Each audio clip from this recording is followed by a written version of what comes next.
Job chapter 1. Job's character and wealth. There was a man in the land of Uz whose name was Job, and that man was blameless and upright, one who feared God and turned away from evil. There were born to him 7 sons and 3 daughters. He possessed 7,000 sheep, 3,000 camels, 500 yoke of oxen, and 500 female donkeys, and very many servants, so that this man was the greatest of all the people of the East. His sons used to go and hold a feast in the house of each one on his day, and they would send and invite their 3 sisters to eat and drink with them. And when the days of the feast had run their course, Job would send and consecrate them, and he would rise early in the morning and offer burnt offerings according to the number of them all. For Job said, "It may be that my children have sinned, and cursed God in their hearts." Thus Job did continually. Satan allowed to test Job. Now there was a day when the sons of God came to present themselves before the Lord, and Satan also came among them. The Lord said to Satan, "From where have you come?" Satan answered the Lord and said, "From going to and fro on the earth, and from walking up and down on it." And the Lord said to Satan, "Have you considered my servant Job, that there is none like him on the earth, a blameless and upright man, who fears God and turns away from evil?" Then Satan answered the Lord and said, "Does Job fear God for no reason? Have you not put a hedge around him and his house and all that he has? On every side you have blessed the work of his hands, and his possessions have increased in the land. But stretch out your hand and touch all that he has, and he will curse you to your face." And the Lord said to Satan, "Behold, all that he has is in your hand. Only against him do not stretch out your hand." So Satan went out from the presence of the Lord. Satan takes Job's property and children. Now there was a day when his sons and daughters were eating and drinking wine in their oldest brother's house, and there came a messenger to Job and said, "The oxen were plowing and the donkeys feeding beside them, and the Sabaeans fell upon them and took them and struck down the servants with the edge of the sword, and I alone have escaped to tell you." While he was yet speaking, there came another and said, "The fire of God fell from heaven and burned up the sheep and the servants and consumed them, and I alone have escaped to tell you." While he was yet speaking, there came another and said, "The Chaldeans formed 3 groups and made a raid on the camels and took them and struck down the servants with the edge of the sword, and I alone have escaped to tell you." While he was yet speaking, there came another and said, "Your sons and daughters were eating and drinking wine in their oldest brother's house, and behold, a great wind came across the wilderness and struck the 4 corners of the house, and it fell upon the young people, and they are dead, and I alone have escaped to tell you." Then Job arose and tore his robe and shaved his head and fell on the ground and worshipped. And he said, "Naked I came from my mother's womb, and naked shall I return. The Lord gave, and the Lord has taken away, blessed be the name of the Lord." In all this Job did not sin or charge God with wrong. Job chapter 2. Satan attacks Job's health. Again there was a day when the sons of God came to present themselves before the Lord, and Satan also came among them to present himself before the Lord. And the Lord said to Satan, "From where have you come?" Satan answered the Lord and said, "From going to and fro on the earth, and from walking up and down on it." And the Lord said to Satan, "Have you considered my servant Job, that there is none like him on the earth, a blameless and upright man, who fears God and turns away from evil? He still holds fast his integrity, although you incited me against him to destroy him without reason." Then Satan answered the Lord and said, "Skin for skin.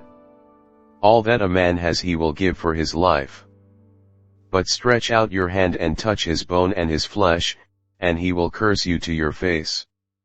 And the Lord said to Satan, "Behold, he is in your hand, only spare his life." So Satan went out from the presence of the Lord and struck Job with loathsome sores from the sole of his foot to the crown of his head. And he took a piece of broken pottery with which to scrape himself while he sat in the ashes. Then his wife said to him, "Do you still hold fast your integrity? Curse God and die."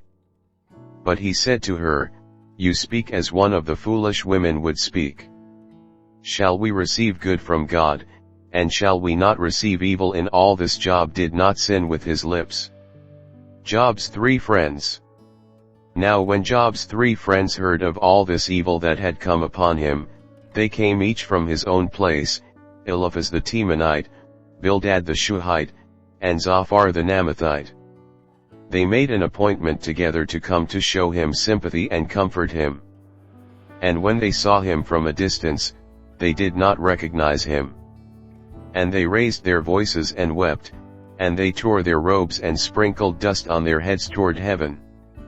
And they sat with him on the ground 7 days and 7 nights, and no one spoke a word to him, for they saw that his suffering was very great.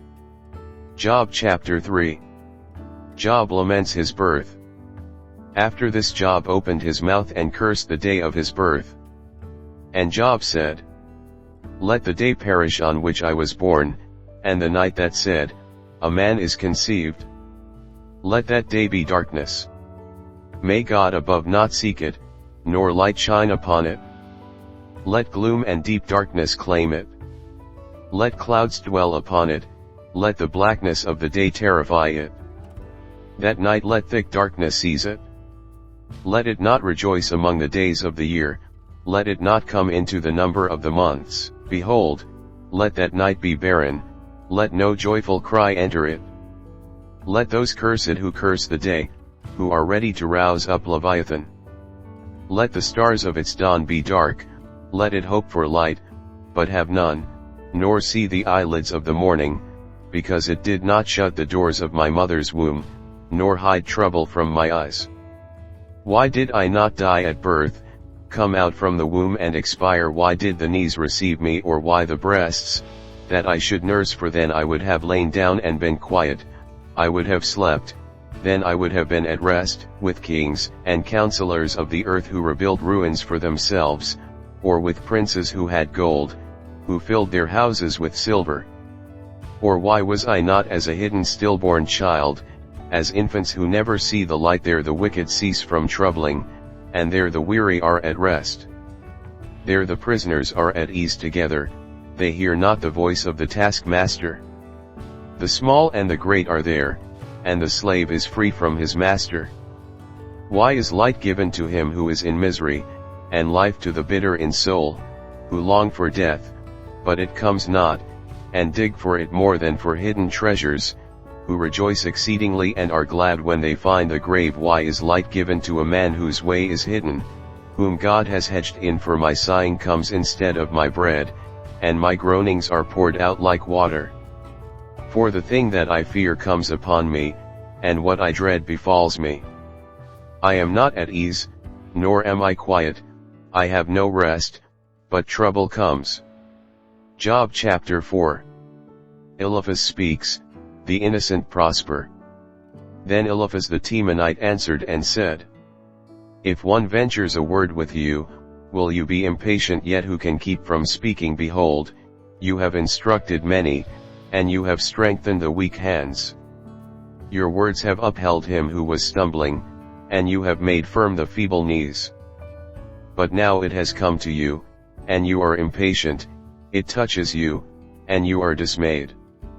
Is not your fear of God your confidence, and the integrity of your ways your hope? Remember, who that was innocent ever perished, or where were the upright cut off? As I have seen, those who plow iniquity and sow trouble reap the same. By the breath of God they perish, and by the blast of his anger they are consumed. The roar of the lion, the voice of the fierce lion, the teeth of the young lions are broken. The strong lion perishes for lack of prey, and the cubs of the lioness are scattered. Now a word was brought to me stealthily, my ear received the whisper of it. Amid thoughts from visions of the night, when deep sleep falls on men, dread came upon me, and trembling, which made all my bones shake. A spirit glided past my face, the hair of my flesh stood up. It stood still, but I could not discern its appearance.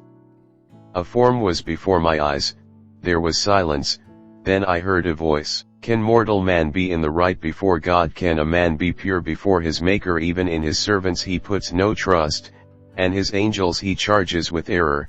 How much more those who dwell in houses of clay, whose foundation is in the dust, who are crushed like the moth. Between morning and evening they are beaten to pieces, they perish forever without anyone regarding it. Is not their tent cord plucked up within them? Do they not die, and that without wisdom? Job chapter 5. Call now, is there anyone who will answer you? To which of the holy ones will you turn? Surely vexation kills the fool, and jealousy slays the simple. I have seen the fool taking root, but suddenly I cursed his dwelling. His children are far from safety, they are crushed in the gate, and there is no one to deliver them. The hungry eat his harvest, and he takes it even out of thorns, and the thirsty pant after his wealth. For affliction does not come from the dust, nor does trouble sprout from the ground, but man is born to trouble as the sparks fly upward. As for me, I would seek God, and to God would I commit my cause, who does great things and unsearchable, marvelous things without number. He gives rain on the earth and sends waters on the fields, he sets on high those who are lowly, and those who mourn are lifted to safety. He frustrates the devices of the crafty, so that their hands achieve no success. He catches the wise in their own craftiness, and the schemes of the wily are brought to a quick end. They meet with darkness in the daytime and grope at noonday as in the night. But he saves the needy from the sword of their mouth and from the hand of the mighty. 16 So the poor have hope, and injustice shuts her mouth. Behold, blessed is the one whom God reproves, therefore despise not the discipline of the Almighty. For he wounds, but he binds up, he shatters, but his hands heal. He will deliver you from 6 troubles, in 7 no evil shall touch you. In famine he will redeem you from death, and in war from the power of the sword. You shall be hidden from the lash of the tongue, and shall not fear destruction when it comes. At destruction and famine you shall laugh, and shall not fear the beasts of the earth. For you shall be in league with the stones of the field, and the beasts of the field shall be at peace with you. You shall know that your tent is at peace, and you shall inspect your fold and miss nothing. You shall know also that your offspring shall be many, and your descendants as the grass of the earth. You shall come to your grave in ripe old age, like a sheaf gathered up in its season. Behold, this we have searched out, it is true. Hear, and know it for your good. Job chapter 6. Job replies, My complaint is just. Then Job answered and said, Oh that my vexation were weighed, and all my calamity laid in the balances, for then it would be heavier than the sand of the sea, therefore my words have been rash. For the arrows of the Almighty are in me, my spirit drinks their poison, the terrors of God are arrayed against me. Does the wild donkey bray when he has grass, or the ox low over his fodder? Can that which is tasteless be eaten without salt, or is there any taste in the juice of the mallow? My appetite refuses to touch them, they are as food that is loathsome to me. Oh that I might have my request, and that God would fulfill my hope, that it would please God to crush me, that he would let loose his hand and cut me off. This would be my comfort, I would even exult in pain unsparing, for I have not denied the words of the Holy One. What is my strength, that I should wait, and what is my end, that I should be patient? Is my strength the strength of stones, or is my flesh bronze? Have I any help in me, when resource is driven from me? He who withholds kindness from a friend forsakes the fear of the Almighty.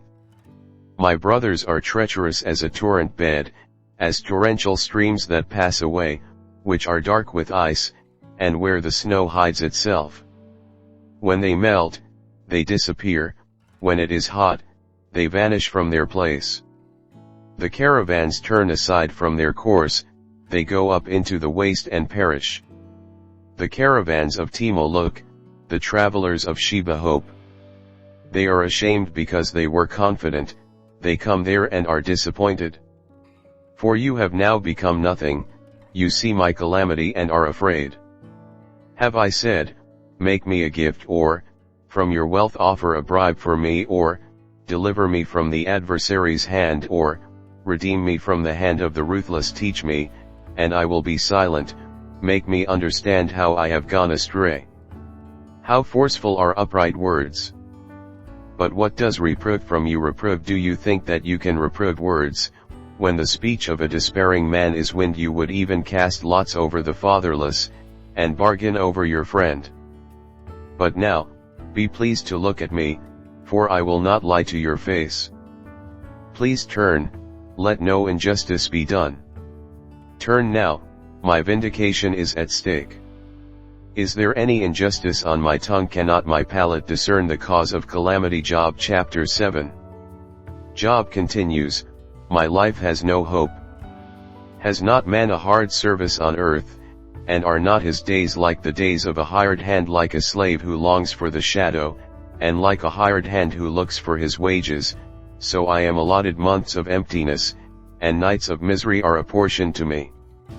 When I lie down I say, when shall I arise? But the night is long, and I am full of tossing till the dawn. My flesh is clothed with worms and dirt, my skin hardens, then breaks out afresh. My days are swifter than a weaver's shuttle and come to their end without hope. Remember that my life is a breath, my eye will never again see good, the eye of him who sees me will behold me no more, while your eyes are on me, I shall be gone. As the cloud fades and vanishes, so he who goes down to Sheol does not come up, he returns no more to his house, nor does his place know him any more. Therefore I will not restrain my mouth, I will speak in the anguish of my spirit, I will complain in the bitterness of my soul. Am I the sea, or a sea monster, that you set a guard over me? When I say, my bed will comfort me, my couch will ease my complaint. Then you scare me with dreams and terrify me with visions, so that I would choose strangling and death rather than my bones. I loathe my life, I would not live forever. Leave me alone, for my days are a breath. What is man, that you make so much of him, and that you set your heart on him? Visit him every morning and test him every moment. How long will you not look away from me, nor leave me alone till I swallow my spit? If I sin, what do I do to you, you watcher of mankind? Why have you made me your mark? Why have I become a burden to you? Why do you not pardon my transgression and take away my iniquity? For now I shall lie in the earth, you will seek me, but I shall not be.